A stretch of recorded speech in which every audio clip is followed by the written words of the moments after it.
আসসালামু আলাইকুম ভিউয়ার্স, রমজানুল মুবারক। জিহাদ জিহাদ কেমন চলছে আপনাদের রোজা, কেমন করছেন ঈদ শপিং, সবই জানাবেন।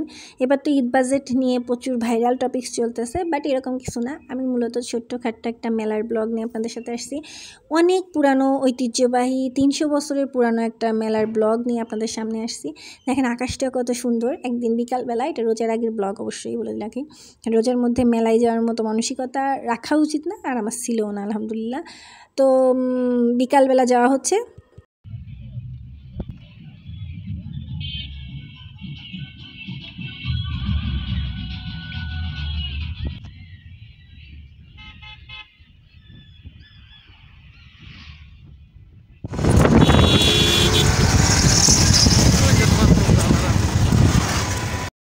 এই যে আমি আর পরান অফিস থেকে ফিরে আমি পরান আর জিহাদ 3জন মিলে রওনা দিছি।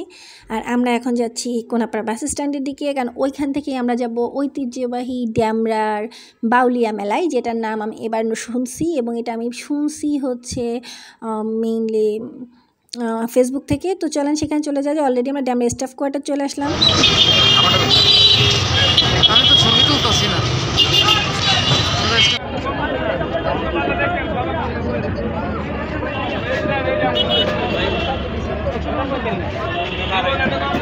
যাই হোক, তারপর আমরা এখানে দাঁড়িয়ে কিছুক্ষণ একটু ফটোশ্যুট করার চেষ্টা করছিলাম। পরান বলল ভিডিও করতেছে।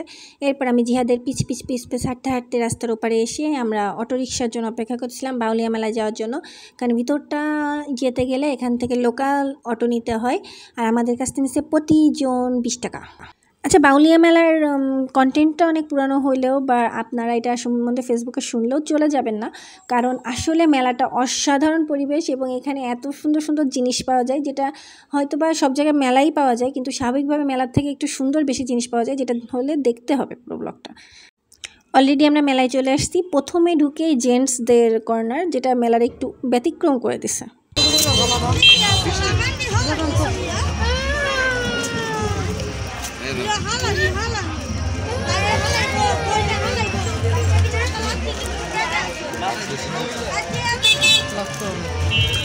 এই যে ভাই কি নিবি? বিস্কুট নিবি?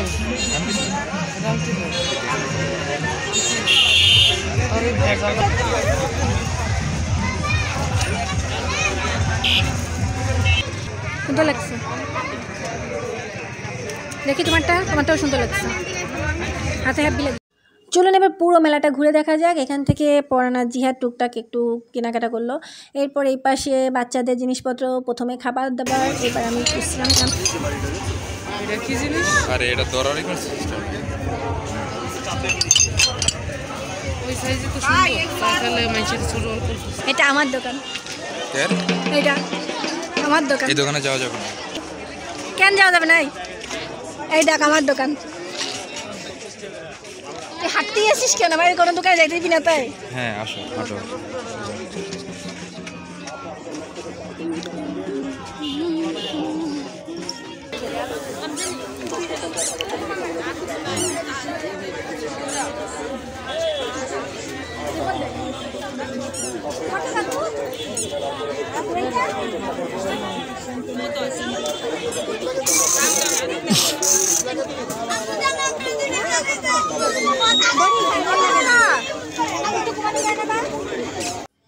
বাচ্চাদের খেলনা কিনছি আমি। এগুলো একসময় ঈদ মেলায় পাওয়া যেত আমাদের সময়, এখন এগুলো দেখাই যায় না, মেলায় কিছুটা বিলুপ্ত প্রায়। তাও যাই হোক, এখানে মেলাটা ভালো লাগলো। অনেক ঐতিহ্যবাহী, অনেক ছোটোবেলার জিনিসপত্র, কিছুটা নস্টালজিক ফিলিংস দেওয়ার মতো, ভাইবস দেওয়ার মতো একটা জায়গা। আর বাচ্চাদের খেলনার প্রচুর দোকান, এবং এখানে সব ফ্যামিলির লোকজন আসছে। পরিবেশটা সুন্দর ছিল, পারিবারিক ছিল, এটা হচ্ছে সবচেয়ে বড় কথা। এইখানে হচ্ছে হাতের সাপের সিস্টেমটা ছিল, এটাও নস্টালজিক, বাট যেহেতু পুরুষ মানুষ দিবে তাই আমি রাখলাম।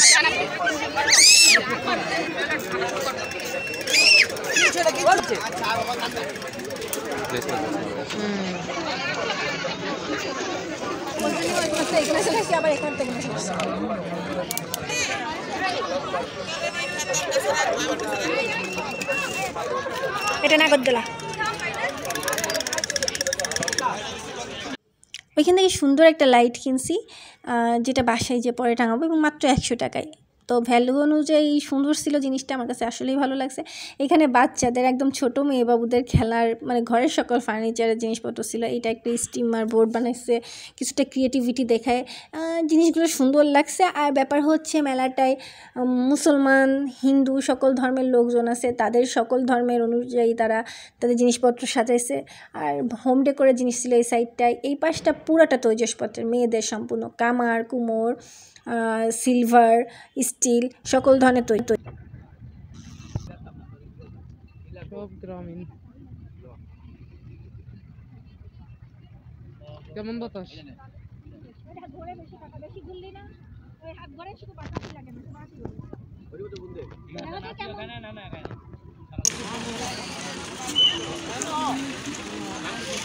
এই দেখো ছোট বাবু আমাদের, চালাও বাচ্চা চালাও।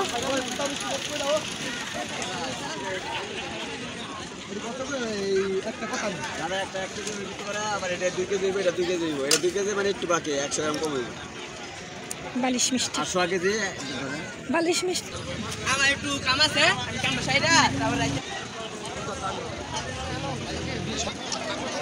এই দেখো এখানে জিহাদের বউ আছে।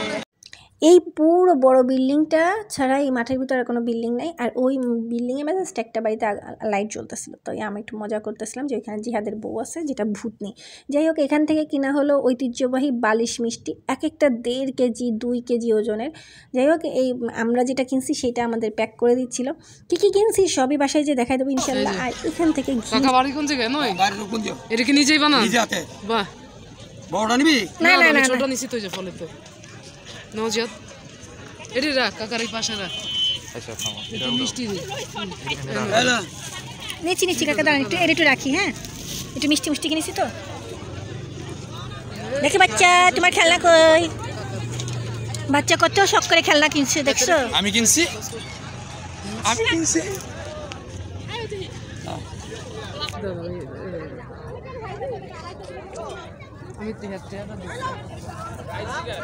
বাচ্চা কত শখ করে খেলনা কিনছে বাচ্চা। তুমি, আমি না।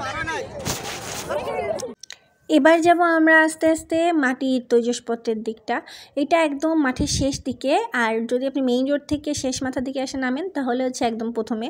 মাটির সেটের এরিয়াটা অনেক বড়, বাট তাদের মূল্য মানে গুলশানের শোরুমকে দিলেও এত দাম হয় না জিনিসপত্রে। এমনি মাটির জিনিসপত্রের দাম বেশি, কারণ জিনিসটা একটু বেশি এডিট, কারণ ইউজও করতে হয় সেভাবে, কিন্তু সেখানে দাম মারাত্মক বেশি। তো এটা হচ্ছে কি আজকাল যে বাটায় পিষিয়ে ভর্তা করে সেই পিষুনিগুলো, বাট পরন বলতেছিল যে না দরকার নেই, আমরা এগুলো ইউজ করব না। আর এইখানে আমার ওই টপটা খুব পছন্দ হয়েছিল, তো পরান দাম করলো, পরে বললো 4200 টাকা। ভাবা যায় 4200 টাকা। তো যাই হোক, এখান থেকে আমার এই ছোটো ছোটো ঝুলনিগুলো খুব পছন্দ, কারণ আমার ঘরে এরকম ঝুলনি 2টা আছে। তা আমি একটু ইউনিক ডিজাইন পছন্দ করার চেষ্টা করছিলাম, কিন্তু দাম মারাত্মক চায়। তো দেখতে সুন্দর লাগতেছিল, তো আপনাদের একটু দেখাই। আপনারা পরবর্তীতে বাউলিয়া মেলা হলে যেতে পারেন। এটা এমন না যে আজকে শেষ মানে আর হবে না। প্রতি বছর মাঘ মাসের শেষ দিকে, ফাল্গুনের আগে, মাঘ মাসের শেষ 10 দিন বাউলিয়া মেলা হয়, এবং এটা নাকি 300 বছরের পুরনো। অনেক দিন ধরে হচ্ছে, কেউ বলে 100 বছরের পুরনো, কেউ বলে 300 বছরের, কেউ বলে 1000 বছরের পুরনো। যাই হোক জিনিসটা সুন্দর, পারিবারিক এবং দেখতে শুনতে ভালো। পরিবেশটা একটু ভিতর দিকে, গ্রুপে যাওয়ার চেষ্টা করবেন, যেহেতু দেশের এখন অস্থিতিশীল অবস্থা। পরবর্তীতে আল্লাহ বাঁচিয়ে রাখলে আগামী মাঘ মাসে যদি সুযোগ হয়। তো এইখানে আবার প্লাস্টিকের পিঠার সাজ ছিল, বিভিন্ন পদের জিনিস ছিল, এমন না যে নাই। আপনি যদি কিনতে চান আপনি সব কিনতে পারবেন, নেই এমন কিছু নাই ইনশাল্লাহ। গরু কুরবানিতে জবাই দিবা? কাকা এই ব্যাংকগুলো কত করে পাচ্ছেন এগুলো? 70 টাকা। মানে মোবাইলে তো তুলে নিতে হবে, আমরা রাত ভিতর থেকে আসছি। এটি ভালো লাগছে ঘোড়া। হ্যাঁ, ঘোড়াটা দেখতে সুন্দর লাগতেছে না? ঘোড়ার সামনের তো ঘোড়া ঘোড়া লাগছে, ল্যাঞ্জা কাটা গেছে। ফল না, ফল দেখতে সুন্দর। প্রাণী রাখতে হয় না, ফল তো বেশি ইয়া বই ফাইটা যাবো দাদা। ছোট হইতো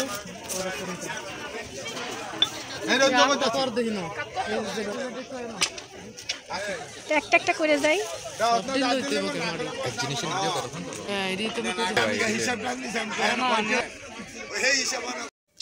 মাটির তৈজসপত্রের এই শেষ দিকটা এসে ওইখানে কিছু এই যে বাচ্চাদের খেলনাধুলার সেট, একদম বাচ্চারা মাটির খেলনা খেলতো, এগুলো আমরা ছোটোবেলায় খেলতাম, আমাদের সময় স্টিল ছিল না, আমরা এইসব ফল টল দিয়ে খেলতাম। এখানে অনেকগুলো ব্যাংক আছে, বড় বড়গুলো ব্যাংক আর ছোটোগুলো অন্যরকম। তো আমরা এই সাইডটা থেকে বের হয়ে আসলাম। এই সাইডটা বের হয়ে আসি, আপনি যখন এই মাটির সাইডটা থেকে সরে যাবেন, বের হলেই ওই পাশটাই হচ্ছে আপনার খাবারের দোকান সব, আর এই যে ফুলের দোকান।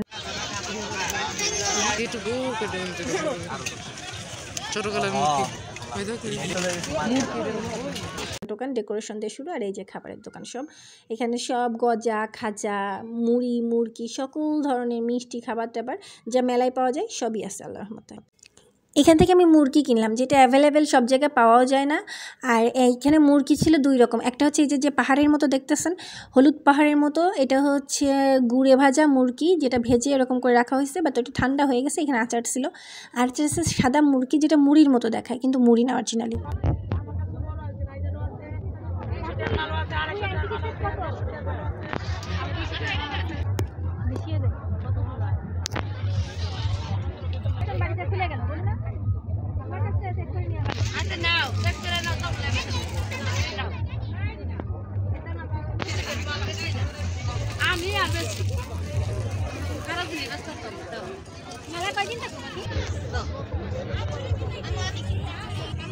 চুড়ি দেখতে আমার খুব ভালো লাগে, মেলায় গেলে বা যেখানে যাই আমার চুড়ি কিনতে ইচ্ছা করে, কিন্তু আমার প্রচুর চুড়ি। পরান আমাকে একবার 42 সেটের একটা ডালা গিফট করছিল, তো আমার মেইনলি চুড়ি বেশি, তাই কেনা হয় না। একটা অ্যান্টিক সেট কিনলাম, গান টান ছিল।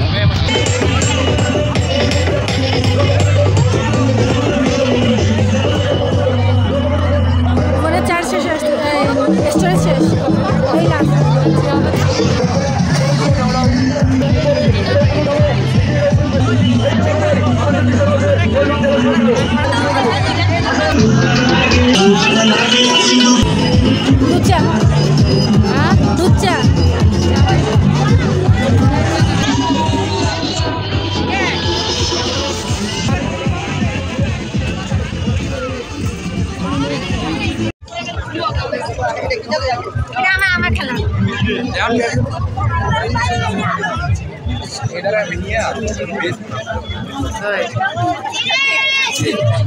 মেলা ঘোরা শেষ, এবার ফিরতে পথে।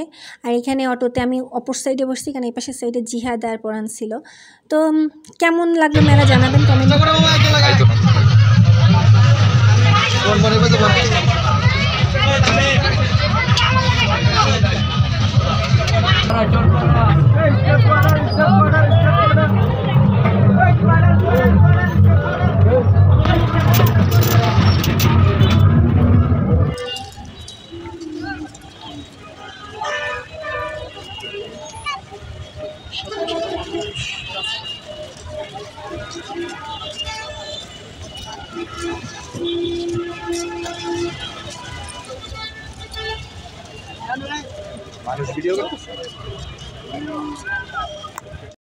মেলা থেকে ফিরতি পথে আমরা ড্যামরা স্টাফ কোয়ার্টারে এখানে এসে দাঁড়িয়েছিলাম। ব্রিজটায় অনেক ভিড়, চারপাশে অনেক মানুষজন, কিন্তু এইখানটার পরিবেশটা সুন্দর লাগতেছিল এই নদীর জন্য, মানে এখানে যেটা বলে খাল বিল নদী যেটাই বলেন এটার জন্য, আর যদি ইলিট ভাষায় বলি লেকের জন্য। তো যাই হোক, এখানে পরিবেশটা সুন্দর ছিল। এরপর আমরা এখানে গেলাম ডিম খেতে। তো এই যে ভাইরাল ডিম ড্যামরা স্টাফ কোয়ার্টার, এটা ট্রাই করলাম, আসলেই কিন্তু এটা অনেক টেস্টি। এখানে দুইটা দোকানদার বলছে, আপনি বুঝে শুনে একদম পারফেক্টটাই যাবেন, কারণ এখানে টেস্ট আসলেই ভিন্ন এবং খুবই সুন্দর। যারা যারা আজ পর্যন্ত অনেকবার বাউলিয়া মেলায় গেছেন তারা কমেন্টে জানাতে পারেন। ঈদ শপিং ব্লগ আসতেছে, আসলে কি রমজান মাসে আমি ব্লগটা ওইভাবে কন্টিনিউ করতে পারতেছি না, এক্সট্রিমলি সরি ফর দ্যাট। আর এই যে আমরা তিনজন, আর এখন আর দেখা হচ্ছে না, ইনশাল্লাহ দেখাবো ঈদ শপিং ব্লগে। এরপর আমরা কোনাপাড়া এসে চা খাইলাম, আমাদের তিনজনের একটা সুন্দর ঘোরাঘুরি হয়ে গেল। সানি মিস করলো জিনিসটা, কারণ সানি তো বাসায় ছিল, বাড়ি ছিল। তো যাই হোক, এই যে কোনাপাড়া থেকে ফিরতি পথে, আর এই এলাকাটা কিন্তু ঈদের সময় খুব জমজমাট থাকে। আপনারা চাইলে আমাদের বাসার পাশেও বেড়াতে আসতে পারেন, আসলে কমেন্টে জানাবেন যে আপু বেড়াতে আসছে আপনার বাসার পাশে। তো ভালো থাকেন, সবাই সুস্থ থাকেন, সবাইকে অগ্রিম ঈদ মোবারক, আল্লাহ হাফেজ।